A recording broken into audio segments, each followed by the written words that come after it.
So it will be full English, no French. Of course. So No French. Oh, that's good. My French is not like really good. So all right, so let's start. So basically, my first question, Rico, is you're having an heavyweight tournament this weekend. That's personally, I think that's a pretty risky move for a champion of your caliber. What made you accept this offer by Glory? yeah, I think you're right. But on the other hand, there was no uh, good replacement. Okay. So it was hard to find like the right replacement that was like in line for a title fight.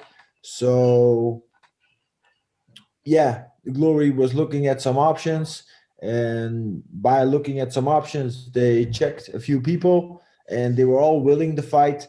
And then they discussed with me, and yeah, that's how it went like back and forth.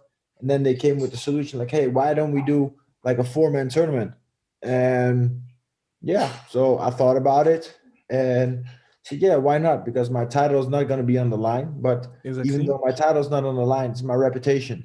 So, and that's maybe maybe even bigger. Yeah. So it's gonna be it like you said, it's a risky move, but still, I like the sport, and we just like to build it. We're going into a new era now with this whole pay-per-view thing. So yeah, let's just build the whole brand. Let's see where it goes. And is there also a change of strategy from your part? Because I mean, in terms of the way you approach fight, you meticulously game planning for your opponents, destroying them step by step, round after round. But that Yeah. with the heavyweight tournament, it's bringing, let's say, some excitement back because you will have potentially 2 fights in one night. Of course, it brings a lot of excitement and a different strategy as well. Because normally I sink into my fight. We have some rounds to get into it and like build it all up, and from there on, take my normally I take my opponents to into the further rounds, like the Exactly. championship rounds. And because I like to, like I said, sink in the fight and just feel out for a little bit. But when we're 3 rounds, the pace is much higher. So yeah, we got to start right away. We got to make sure, yeah, we don't leave nothing behind. And yeah, and of course, keeping in mind you got another fight coming up afterwards. And do you think that you will change your style or you will act as always? No, I will act as always, Okay. because my style, I think, works on everybody. Mhm. And the only thing I'm going to push is the pace. All right. So And what are your plans after this big return? Because obviously there's the trilogy waiting against Jamal Ben Sadiq, but is that always still in your mind for the future? mm, not really, actually. So for me, yeah, this was his chance, and yeah, whatever happened happened. And yeah, let's see what's going to happen afterwards. It's like now it's already been like for him like 2 years that he didn't have a fight. So yeah, whatever. I'm like I said, I'm now focused on this weekend.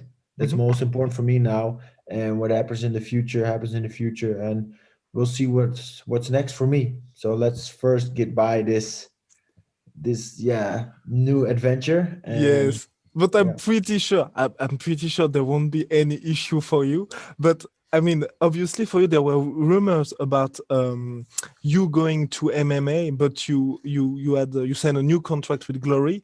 But Yeah. obviously at this time you've been a champion for so long. There's the trilogy against Jamal, the trilogy against Bader, but it seems that nowadays that won't be it. So, is there any other challenge for you that you would like to take part? Mm, well, like you said, there are some trilogies coming up that would be nice.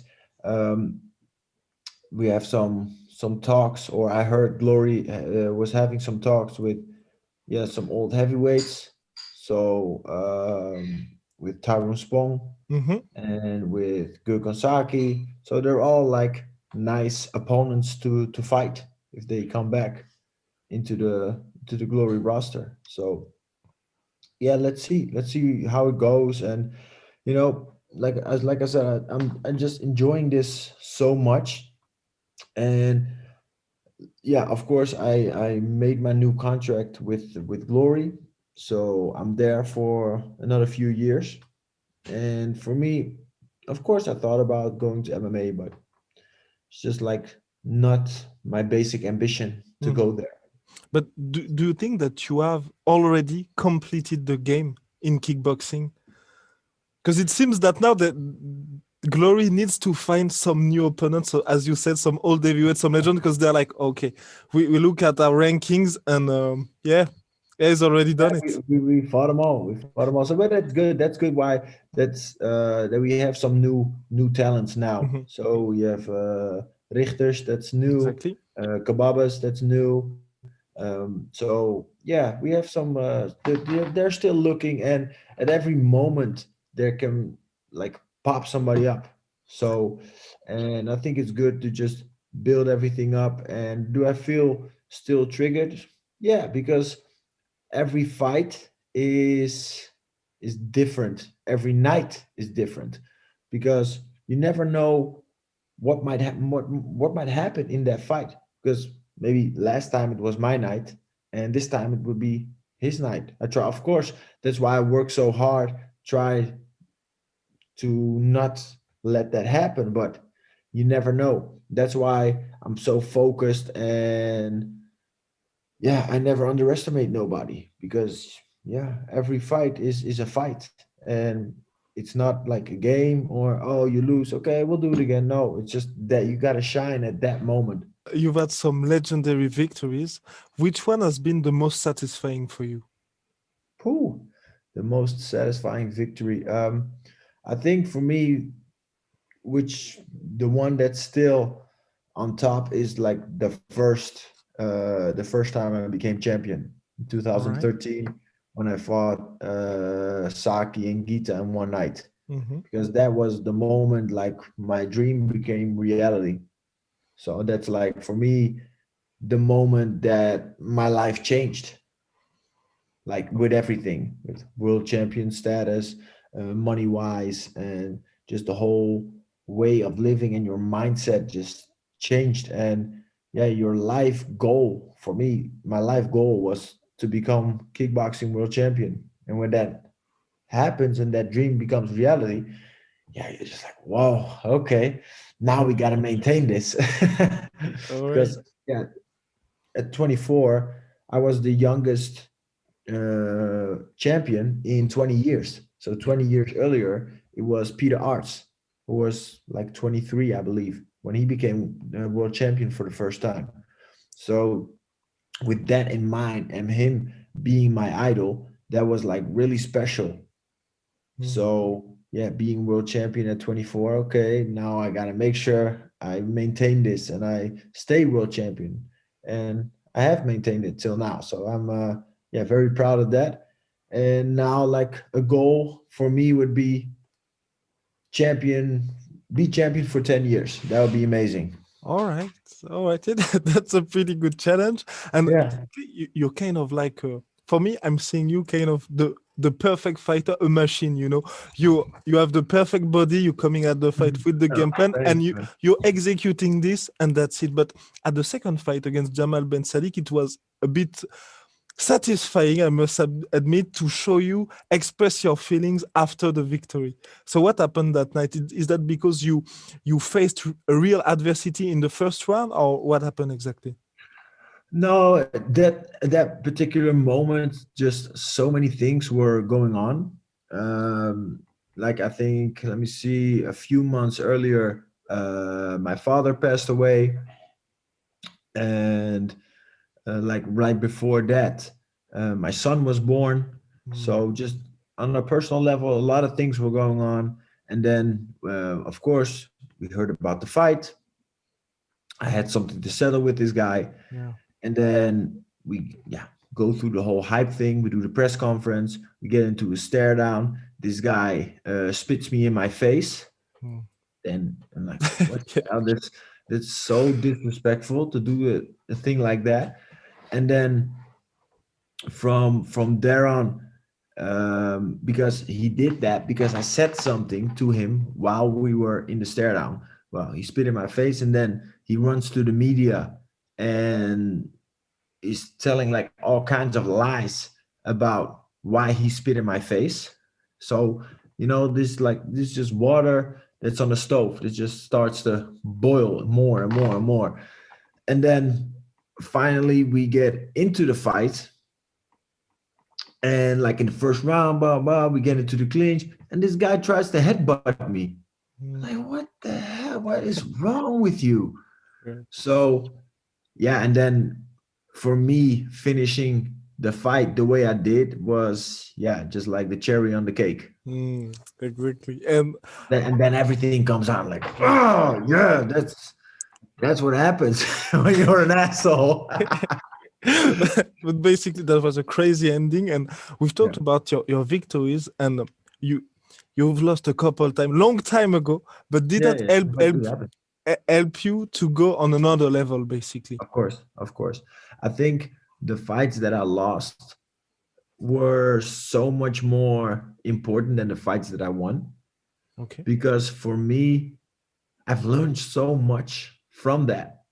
It's it's been crazy because like from the fights that I've lost, I can say I never really been through like a war or something. Yeah, I've been knocked out or whatever, but I made the mistakes came from my side, and of course, my opponent, yeah, took his advantage from that. But for me, when I look back at those fights, I just look at my mistakes. I'm not looking at my opponent, what he did right. I'm just looking at my mistakes. And from looking at that and seeing those mistakes, I've learned so much. And then confronting myself with the reason why I was making those mistakes.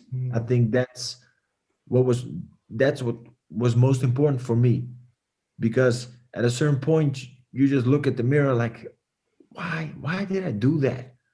Why did I make that particular choice in that particular moment?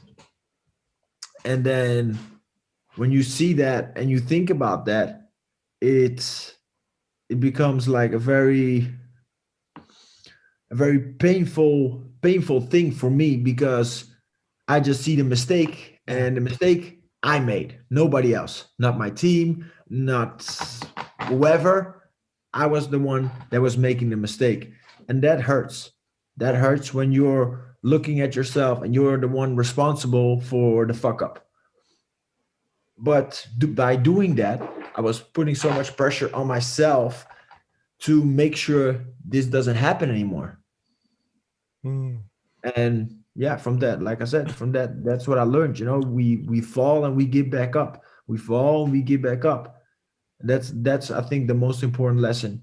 We make mistakes, we fail, we get back up, we learn, because you learn from it, and the next time you get into a fight in that same situation, try not to make that same mistake. And of course, maybe you're gonna make new mistakes, but that is what it is. It's not the worst thing to make mistakes. I think it's good to make mistakes, because from the mistakes you can learn.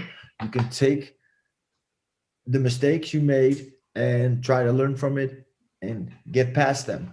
And So I from think that's what my losses did for me. okay, two last questions. Yeah, Basically, fine. is there any dream fight for you out of any opponents possible today? No, no, not really, not really. I'm so happy with the whole situation and the whole vibe. I mean, and of course, everybody says, yeah, but maybe you can fight like a boxing guy, an Anthony Joshua, or Deontay Wilder, Tyson Fury, or Stipe Miocic. But in the end, on what rules would I fight those guys? Mm. Because if they come to me in the kickboxing ring, Yeah, my advantage. yeah, of If I course. would go to MMA, it's his advantage. If I go to boxing, it's their advantage. So it's very hard to balance that out. So for me, it's just the best thing I can do is just compete with the very best heavyweights in the world, and yeah, from there on show that yeah, I'm still the number one. And I've been following you for quite some time, and I feel that despite your run as Glory kickboxing champion, you still, I mean, in France, you're still kind of underrated. Do you agree with that? Do you think that you have still something basically to prove despite beating all of your opponents for so many years? No, not really. Depends on, everybody has their opinion. Everybody has their opinion on everything, on the whole COVID situation, Exactly. on every fight that comes up, on every fighter, on every person, on every artist that's out there. It's and everybody has their right to have their own opinion, but to live your life by thinking about what other people think about you is not a happy way to live. So I don't do that. It's just I'm so happy with everything I did, and I think I've proven it, and I keep proving it that I'm the very best, and that gets me excited. That gets me pumped up every time. And everybody that doubts me or think they can do better, yeah, make sure you get in the top of the rankings, and maybe we can fight one day, because it's so easy, like, oh, I would do this or I would do that, but he didn't fight this or this didn't happen. But you know like I said, everybody has their own opinion and have their right to their opinion. But yeah, I'm not really bothered with that, because yeah, I just make sure my performances speak for themselves. All right. Perfect. Thank you very much, Rico. I won't take much Thank of you your so time. much. Thank you And for your time, man, always.